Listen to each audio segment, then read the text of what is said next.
Okay, I want you to think back to when you put the yoke on your shirt. You were introduced to what was called a sandwich seam. And if you remember, a sandwich seam is a seam where you would be putting two pieces of fabric right sides together, but a third piece is inserted into the middle. And the two pieces of fabric would be like your bread on a sandwich. That third piece would be the peanut butter and the jam or the bologna. We are now going to sew that top edge of our cuff to our cuff facing just for 1 inch. We're going to sew about 1 inch is all. And so I need to go right sides together. If I bring those right sides together, you can see that my shirt or my sleeve there, it winds up sandwiched in the middle. And so all I'm going to do, here's my cuff, right side of my cuff, here's right side of cuff facing. I'm going to bring those around, line those top edges up. And my sleeve is actually sandwiched in the center. Okay? So I've brought that around.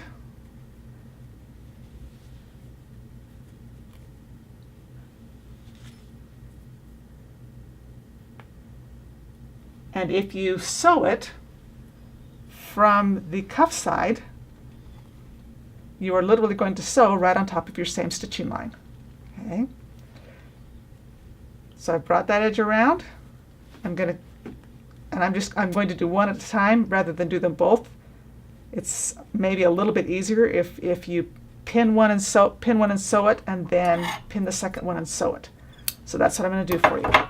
I've got that pinned, it lays smooth. I check from both sides, it's laying smooth. I'm going to come back to the sewing machine. Okay, back at the sewing machine. I am just going to literally sew from that same spot that I sewed last time where it met.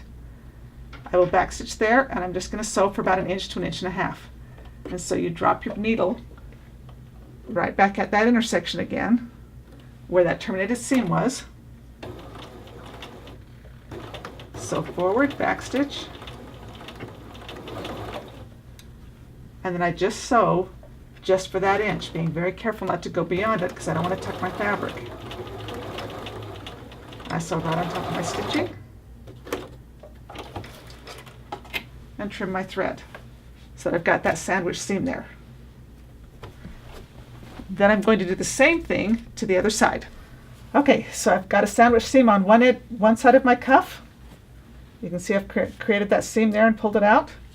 I'm now going to make a sandwich seam on the other side. Same idea.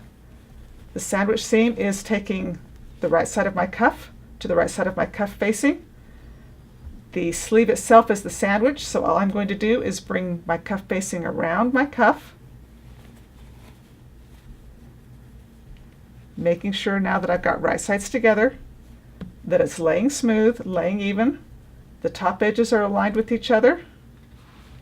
And you can feel it between your thumb and your finger. You can just run between your thumb and your finger and make sure there isn't a tuck there. Make sure it lays smooth. As long as it lays smooth, go ahead and pin the other side.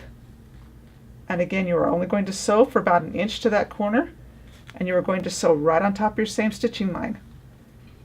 And so I have got cuff sewn to cuff facing right sides together, but I have my sleeves sandwiched in between there. And when you're certain that that lays smooth and that you don't have anything tucked inside of there, you are then going to go back and sew the other side, the second side, just like we sewed a minute ago. So back to the sewing machine. Okay, so you're back to the sewing machine. Line up the needle and the presser foot so that you are right on top of your stitching. Drop that needle down, and you're just really, truly going to sew literally right on top of that seam that you made, attaching your cuff to your cuff facing, and being very careful again to terminate the seam